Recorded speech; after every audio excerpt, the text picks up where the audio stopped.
Mon métier, en un mot, c'est l'aventure. Mon métier, en 2 mots, haute tension.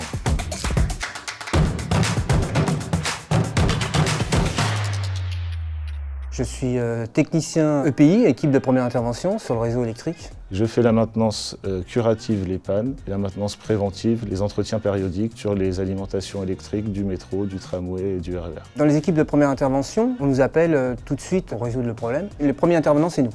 On a vraiment besoin de nous. Quand on nous appelle, c'est que vraiment là, il faut qu'on y aille. Dans mon métier, on est toujours en effervescence. C'est une forme d'aventure. On ne sait pas la panne qu'on va rencontrer. C'est très rare qu'on aille sur les voies. On intervient essentiellement sur les postes de redressement et parfois sur les postes haute tension. Les postes de redressement, ils sont le long de la ligne et c'est une installation qui fait à peu près la taille d'une maison. Ça sert à transformer l'électricité pour que le métro puisse la consommer. On peut intervenir sur tout le réseau 24 heures sur 24. On a pas mal d'équipements différents. Il faut savoir un peu se débrouiller sur tout. Des transformateurs, des redresseurs, des automates, des cellules industrielles.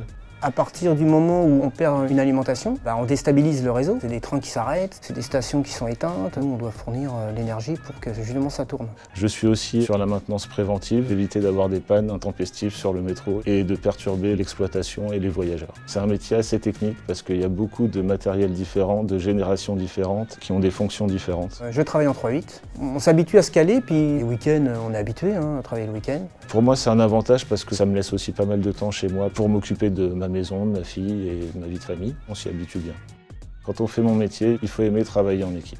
En équipe, c'est toujours plus sympa que d'être tout seul. On est toujours à 2 lors de nos missions pour des raisons de sécurité. S'il y a un problème, il faut que quelqu'un puisse couper le courant et en général, c'est le collègue qui est avec toi. Le binôme est là un peu pour soutenir si jamais il arrive quelque chose. Y aller tout seul, ça serait quand même un peu tendu.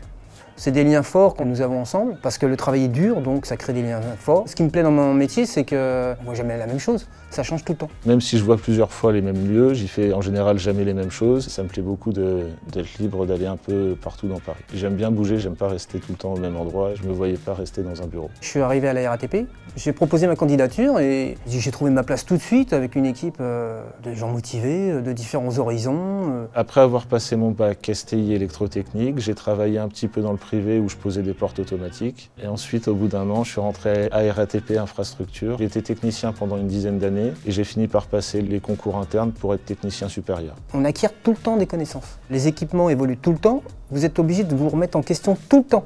En tant qu'électromécanicien, à la RATP, il y a plein de métiers. La RATP permet d'évoluer.